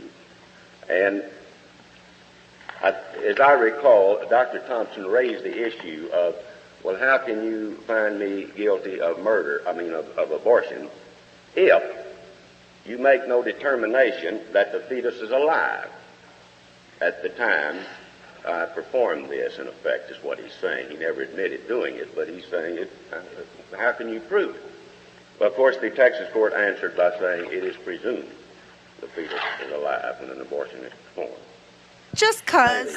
Just The answer to fucking Dr. cuz. Marshall's question as to what is the interest of the state in this legislation, or even what is its purpose, what is its societal purpose. Your answer was, I think, relying on your opinion of the most recent opinion of the Court of Criminal Appeals of Texas, that it was the protection of fetal life. And then I think you also said that was perhaps not its original purpose. Well, I'm not sure of that. Well, it may be rather important in a constitutional case of this kind. It becomes quite vital sometimes to rather precisely identify what the asserted interest of the state is. I think that original purpose, Mr. Justice, and a present prevailing purpose may be the same in this respect. There have been statistics furnished to this court in various briefs from various groups and from medical societies of different groups of physicians and gynecologists or whatever it may be. These statistics have not shown me, for instance, for example, that abortion is safer than normal childbirth. They have not shown me that there are not emotional problems that are very important resulting from an abortion. The protection of the... Hold the fuck on. Okay, they can't show me that there aren't emotional problems. You know what else gives you emotional problems or maybe affects your mental health poorly, and especially if your mental health isn't already well going into it? Fucking having a kid. And I'm not negating the importance of children or that people shouldn't be happy or feel however they feel when they have kids, but like, are they kidding me with this dog shit? Anyway, I'll keep going. The mother at one time may still be the primary, but the policy considerations, Mr. Justice, would seem to me to be for the state legislature to make a decision. Certainly that's true. Policy questions are for legislative and executive bodies, both in the state and federal government. But we have here a constitutional question, and in deciding it, assessing it, it's important to know what the asserted interest of the state is in the enactment of this legislation. I am, and this is just from my, I speak personally, may I may. I would think that even when this statute was first passed, there was some concern for the unborn fetus. When was it enacted? I believe it was 1859 was the original statute. This, I believe, was around 1900, 1907. It goes back. Middle of the 19th century. Yes, sir. Before that, there were no criminal abortion laws in Texas, were there? As far as I know, there were not. I think this is maybe set out in some of the briefs. Well, in any event, Mr. Floyd, apart from your personal attitude, your We go to text history and tradition for abortion cases. Just saying. Well, I can't quite square that most recent pronouncement with the earlier decisions of the Texas court that refer to the mother as the victim. Can you? They'd probably burn us at the stake, though. As I say, Your Honor, More likely hang us. I don't think the courts have the conclusion that the unborn has full juristic rights. Not yet. Maybe they will. I don't know. I just don't feel like they have really? at the present time. In the first few weeks of pregnancy? Sir? In the first few weeks of pregnancy? At any time, Mr. Justice, we make no distinction in our statute. Distinction whether there's life there or not. We say there is life from the moment of impregnation. And do you have any scientific data to support that? Well, we begin, Mr. Justice, in our brief with the development of the human embryo, carrying it through to the development of the fetus from about 7 to 9 days after conception. Holy crap, this is gross. We don't know. I was reading your comments, that's why I was laughing. I don't, Mr. Justice, I cannot with there y'all. are unanswerable questions in this field. That's true, Law. Good for you. This is an artless statement on my part. I withdraw the question. Thank you. That impregnation, okay? Or It's when like does the soul scientific come and into shit. the unborn? If a person believes in a soul, I don't know.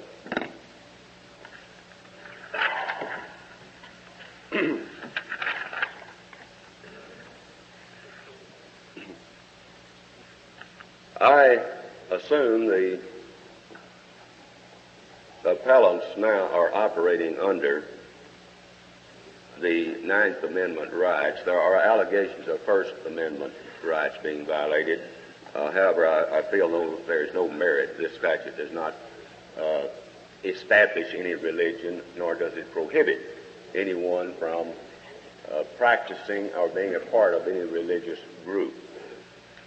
What about free association? There are contentions that it could possibly be under freedom of speech or press. It's almost over, so we can talk about it here in just a sec. This city's newspaper yesterday. That Ninth Amendment has only been argued in my mind for self-suicide. Other constitutional rights that the appellant speaks of, I think, are expressed in two manners.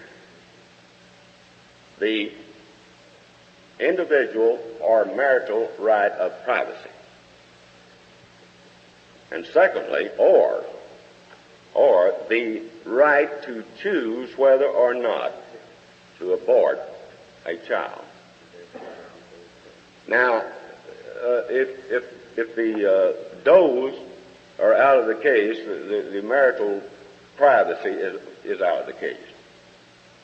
But be that as it may, neither individual nor marital privacy has been held to be absolute. We have legal search and seizure. We have the possession of illegal drugs, the practice of polygamy, and other matters. A parent, I do not believe, or parents cannot refuse to give their child some form of education. As far as the freedom over one's body is concerned, this is not absolute. The use of illicit drugs, the indecent exposure legislation, and as Mr. Goldberg stated in the Griswold case, that adultery and fornication are constitutional beyond doubt. Are constitutional? Or What you kind of Laws against them are fornication? constitutional. The Is he laws ripping your against titties them are out to constitutional. fucking abortion? What the fuck are we doing right now? That's what I'm Yeah. wondering. I don't think he knows what he's saying. Told you he was 5 drinks in. There is nothing in the United States Constitution concerning birth, contraception, or abortion. Now, the appellee does not disagree with the appellant's statement that a woman has a choice. But as we have previously mentioned, we feel that this choice is left up, is She the has a woman choice, just not in Texas. prior to the time that she becomes pregnant. This is the time of the choice. Now, this was brought out in the Rosen versus Louisiana State Board of Medical Examiners case and in Corky versus Edwards, which are lower court opinions. And my understanding is that Corky versus Edwards has been adopted in this court. Has been, yes, Your Honor. I'm not positive, but I think it has been. Texas doesn't grant any exemption. It's just lollygagging. Rape. All of the other cases, they're like, get through it quick, quick. And he's like, There is no statute about that. Now, the procedure... And such a woman wouldn't have had a choice, would she? The procedure, and I'm telling the court something that's outside the record, but I understand the procedure when a woman is brought in after rape is to try to stop whatever has occurred immediately by the proper procedure in the hospital immediately she's taken there. She reports it immediately. But no, there is nothing in our statute. Now, as I previously informed the court, the statistics are the people who prepare the statistics, and the different statistics It's only a minute left and she doesn't get a rebuttal? Are not in conformity in connection with the medical aspects of abortion, that is, whether or not it's safer. There are some statistics that will say it is. There are statistics that say it's not. It has been provided to this court the common law and the legislative history Yeah, of if abortion. you're taking it out with a coat hanger, that's not safer. The morality of abortion has been injected in various cases and by various groups. We think these matters, the matters of policy, should be properly addressed by the state legislature. We think that the consideration should be given to the unborn, and in some instances, a consideration should be given for the father if he would be objective to abortion. Thank you, Your Honor. Floyd, your time is consumed unless you have some correction you wish to make, Mrs. Your Honor, Whittington. I would only like to draw to the court's attention at page 130 of the record the notice of appeal by defendant State of Texas from the judgment of the district court to the Supreme Court of the United States. They have filed an appeal in this court. Thank you. Thank you, Mrs. Whittington. Thank you, Mr. Floyd. The case is submitted. We'll hear arguments next in number... So I don't think she reserved time for rebuttal in her opening. I didn't hear her say she would like to reserve time. If you don't do that, you don't get it. Gotcha. They don't teach you that stuff, though. You got to figure that out yourself. Sorry, this is my second box of chocolates. I'm cracking it open. I love it. Get into them. So just so everybody knows, this is the first argument in Roe v. Wade. Tomorrow night, I'm going to do the second argument. I didn't try to put all of it together because I think this is important enough that maybe we need to do this a day at a time. This week will be a little bit more packed for me. I'm going to do the second argument in Roe v. Wade tomorrow, Planned Parenthood v. Casey on Wednesday, and then we'll do Dobbs on Friday. And then I'm going to be on vacation next week. I am taking my kiddos to Schwabon, so I'll be gone next week. But then the week after, we will get back into it. And I think We're going to do our free speech cases starting then, which is Brandenburg v. Ohio, Reed versus Town of Gilbert, Virginia v. Black, Texas v. Johnson, and Engel versus, I can't ever know Vitali? Vitali or Vitale. Vitali? Yeah, Vitale. Sorry, I don't want to pronounce that incorrectly, but yeah. If you are looking, Cass, and I'm sure you already have all of this, but I do have a folder on my TikTok that has just First Amendment cases for people who are studying for the bar exam. Oh, And sweet. so it's just a list of them if you're interested in a little, Oh, thank you. refresher. Yeah, no. I would love that. Sorry, yeah. I just go through cases that he can pull, and I'm like, I think we can gain something from this. Now, with women's rights, I wanted to sort of highlight our regression backwards. We took so many steps forward, and then Planned Parenthood v. Casey started taking steps back, and then Dobbs. We're just fucked. And I'm waiting to see some sort of dog shit contraception case fucking hit the courts in the next, couple of years, because I just feel like it will. Law, do you have any thoughts on Roe or what we might see in the re-argument versus this one? Yeah, so this was first heard in 71, and the justices had set for rebriefings because if you kind of noticed, the state really didn't respond to any of the constitutional arguments, or very lightly responded to them. He spent most of the time complaining about standing. So the court held there is standing. The case isn't moot. Now brief the actual cases. And then it came back a year later in December of 72, and then the decision was released in 73. So that's why there was a rehearing, is because the justices wanted Texas to actually brief the issue and not whine about standing. Surprise. Surprise.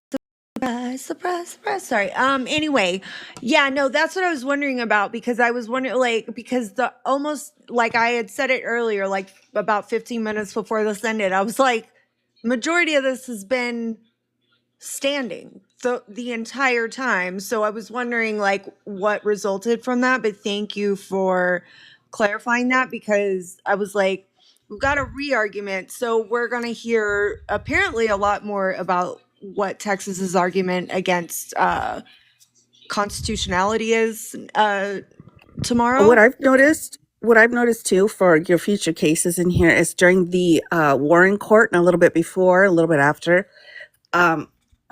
Excuse me so much, is that they need that second argument. Like Brown v. Board of Education was done twice. I think Lawrence, well, that's a new one. That was only done once. But it better not have just been Brown v. Board. No, Anywho, the point is they've Brown v. doubled. Board actually has I think when I counted, it was 6 or 7 total arguments that they did, because there was another one with, I believe it was Topeka, maybe, or maybe it was, there was one in North Carolina, one in Topeka, and all of it's together. And I can barely use my phone. I wanted to get AI to create where it reads it off, but not all the dog shit in there, just reads off the transcript like a human. And I don't know how to do that. So I want to do Brown v. Board, but we just don't have the audio of Brown v. Board. So. Oh, right. And I don't think there's an easy recording of that one either. I was looking for it the other day, and it seems like that's one of 5 cases that it's hard to find the actual oral arguments of. I was thinking of Gideon versus Wainwright, Map v. Ohio, those kinds of cases that had multiple arguments on them. Gideon argued 3 times because there's a freaking movie involved. So just toss that out there. That's interesting. Love me some Gideon. We've talked about this law. We've talked about it. Yeah, so I think it'll be interesting to see kind of what we hear tomorrow. But really the only thing I heard out of Texas was they don't have standing because fuck them women. And also a fetus is a person. That's all I take. Like, that's fucking it. I don't know if anybody else took anything out of that, but that's all I got. And Oh, life that's doesn't begin perfect. at conception; it begins at impregnation. Oh So my real. gosh, that's So real. right. Life begins at impregnation. I'm going to put that on a bumper sticker, everybody, for all of I buy y'all. that. I'm Take just my money. saying. Impregnation. It's like I tell you, like, when I've watched we watched Griswold, we watched Eisenstadt, and then we're watching this one. It's just like I feel deep in my bones that MAGA has these on a playlist and they watch this to like psych themselves up going into arguments about like bodily autonomy, fetal personhood, or basically just like anything dealing with women. I really think I figured out their playbook, or maybe they made them a playbook by watching these again. Damn you, Cass, these Oyas. motherfuckers have never watched a court case in their life that they weren't the defendant in. Yeah, they're just screaming like the boxer people, right? That's what they But do. they got to get their stupid from. I'm saying somebody in MAGA is watching this and like piping it out to these dipshits, like a Stephen Miller type evil character. I'm about to get flagged. I already know. Is watching Oh, this shit absolutely. and writing them a playbook. You know, like I I see can't where be you're coming from. wrong.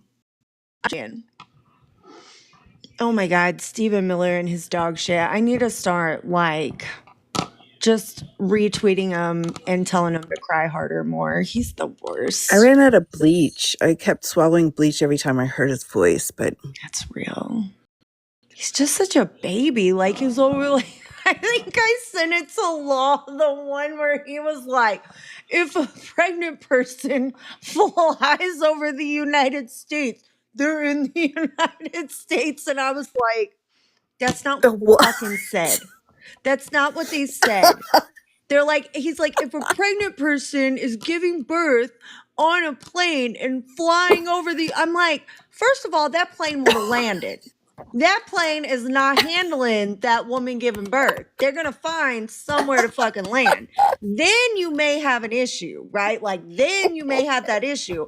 But that plane is not letting that woman just fly over and give birth. What is he talking about? He's so crazy. He lost me when he shoved his wife in front of the shooter at the dinner. Right? Like she didn't expect that to happen. Here you go. Listen, you should just flat out be embarrassed if that's what you're doing. Like, I'm just saying, like, say it happened and somewhere I was. I would be pushing my children behind me, right? Like, not hiding behind my children. If I had I couldn't even get on a plane. if I had a man that shoved me out in front of a pew-pewer, that's no longer going to be my man, you know? At least be like, babe, I'm a duck. You duck too, you know? Something. Anything. Ooh, family duck time. I love that. No, I'd probably just kick out my hubs' knees and be like, go on, get the door. Let's do this. Listen, I don't know. It's just like it's just so crazy. He's told me to stop talking about him. He's like, don't Sorry. talk about me. But anyway, okay. So tomorrow we'll be doing oh my God. Hold on. We're putting the chicken up. Space. What?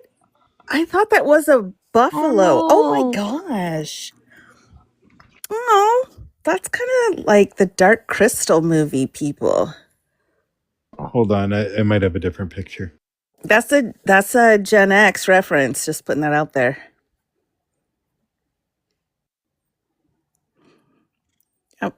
Oh, Baby well, that's like chicken. So, yeah, one of my silkies is a mama. my goodness. Now, did you eat the brothers Now and you got my sisters already kids for over. breakfast? Hold on. Here. Oh, these aren't eatables. I'm sorry. Oh, that's That's so cool. It's so cute. All right, guys, go play. Or go to bed. You should Even get better. some. Ask your mom to get you some. Oh, my HOA would be pissed. He said I can't have chickens. I was like, maybe I get a mini cow. And I like, oh, wait. He brought us more pictures. Hold on. Oh my gosh. Aw. There's a mama looking all haggard down at the bottom. That's Cece. And then Daddy Rooster Midway is up at the top. And then there's the baby. Aw. Little chicken nugget. But yes, it's a baby. I love the baby chickens. He sent it to me I know they're earlier. not. And he was like, I got a baby chicken. And I was like, yes. But yeah. I love the chickens, lol. We have to. Seriously, dark crystal though. No? Any takers? No? Oh, there. All right. Now you can see. I don't know why when you put it up in the bottom. Hold on. Okay. Chicken. It's because of your, you got the studio, so you're in the widescreen format up top. It'd be like that sometimes. It just looks better on the layout to me. So, I named my Silkies Popcorn and Nugget Hall. That's so cute. That's the best ever. Oh, what did Best you name ever. the chicken, Law? Named it yet? I think We don't know. was We don't know if it's a boy or a girl yet. So Oh. let me. They're- I'll recrop my photo real quick, and it'll get a better picture. A little nugget. Oh. I mean, is that like aren't they both until later? Or they are just one? I don't know. That's a great question. I'm not sure. I was thinking of frogs. Maybe. There's some creature on this planet that has both, and then later on in life is like, okay, I'm this one.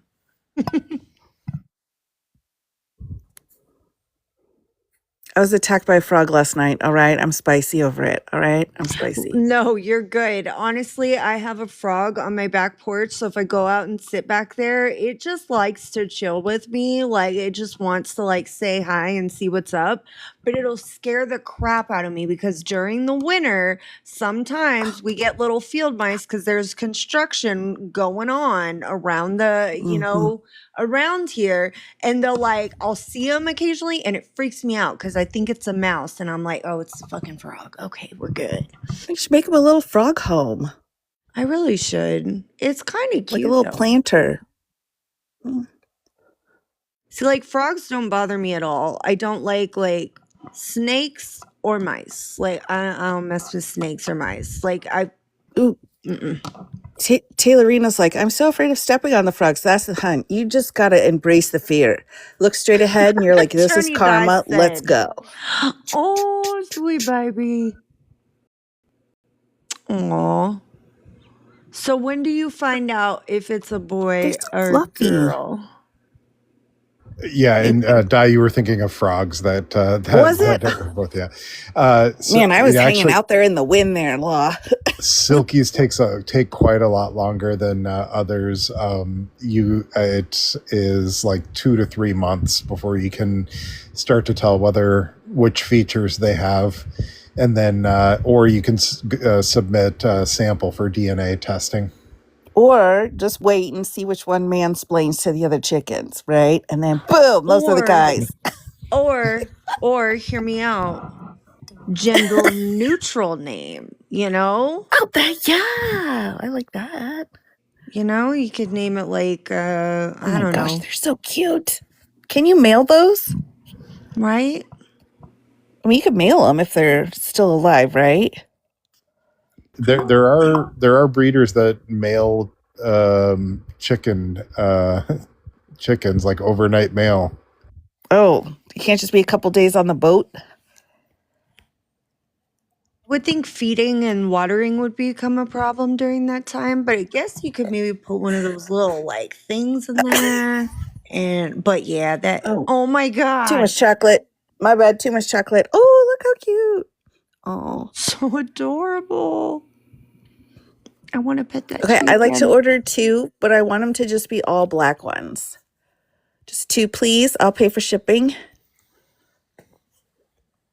Silkies are adorable. Just seem so soft. Yep. That's why you got to hold on to them when you're pulling the feathers so you can butcher them and eat them.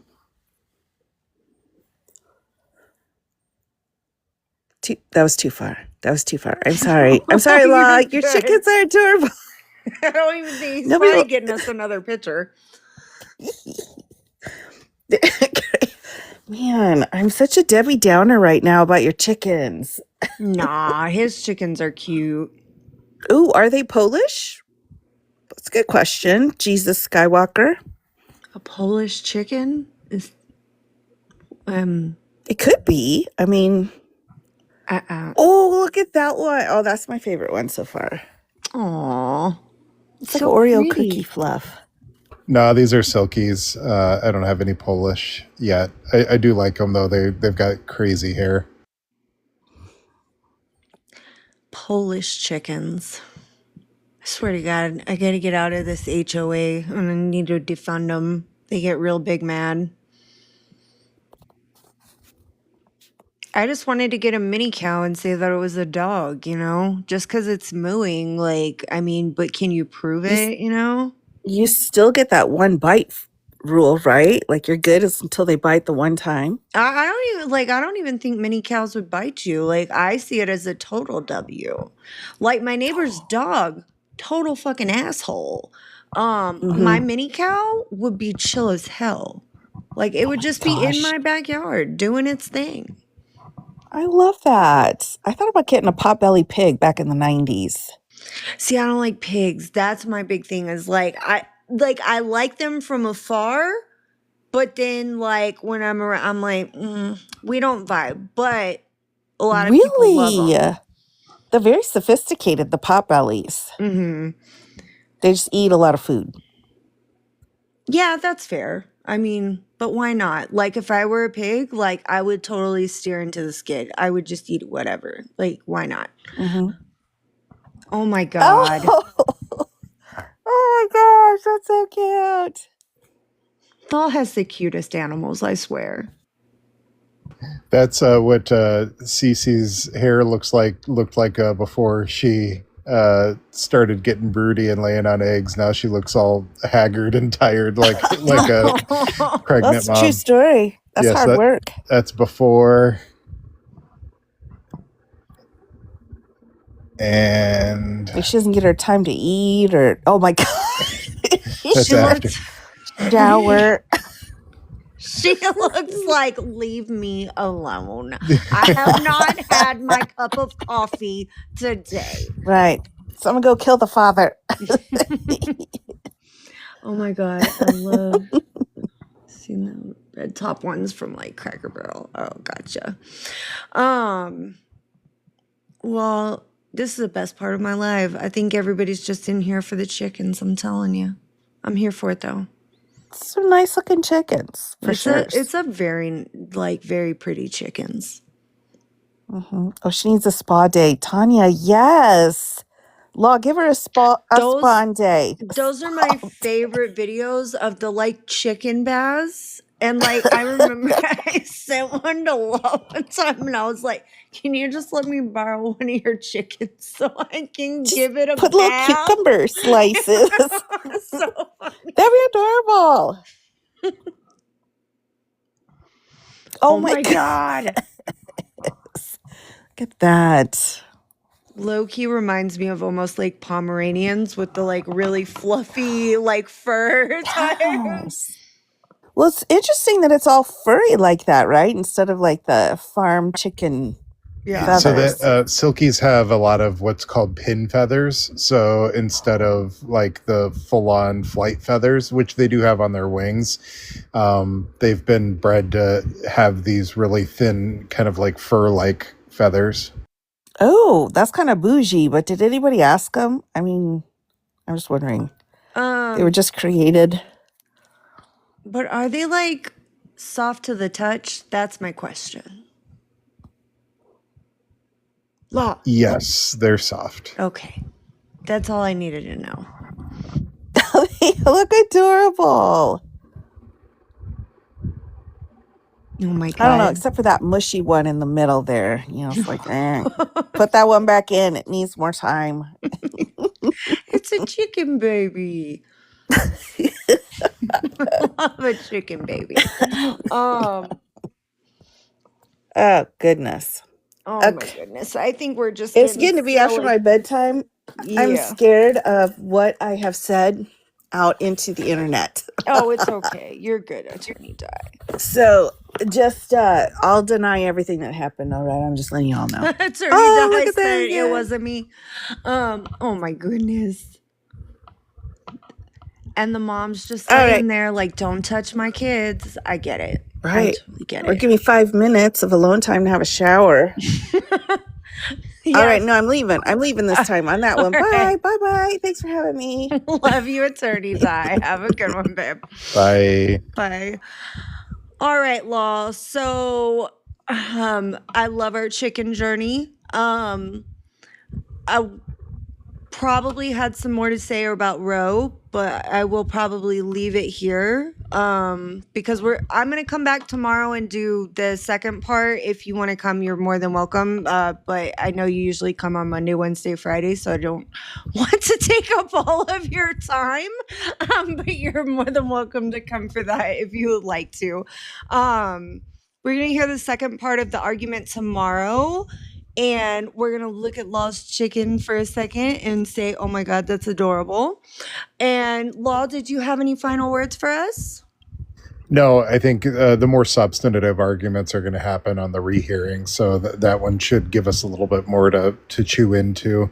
10 p.m. Central, the real time zone, and I'm sure everybody here is following Cass. But if you see a red follow button up there, that means you're not going to get the alerts for when we cover these cases. Cass, I'll do my best to be here. I've got a grueling late half of the week, so I might be here in spirit, but not physically here. But I will do my best. No, you're okay. I gotcha. Okay, yeah. So 10 Central Standard Time or when I start my lives. This is just a busier week because I'm going on vacation next week. Tomorrow we have the second part of the Roe argument and love with his chickens. We have the second part of the Roe argument tomorrow. Wednesday, we are going to do Planned Parenthood v. Casey. And then Friday, we're going to be doing Dobbs. And then I'll be on vacation for the whole next week because, got to take my kiddos to Schlitterbahn for the summer. But thank you, everybody, for being here. Law, thank you so much as always. I really, really appreciate you coming. And thank you to everybody that was in here. And thank you to Attorney Di, even though she already left. Have a good night, guys. Bye.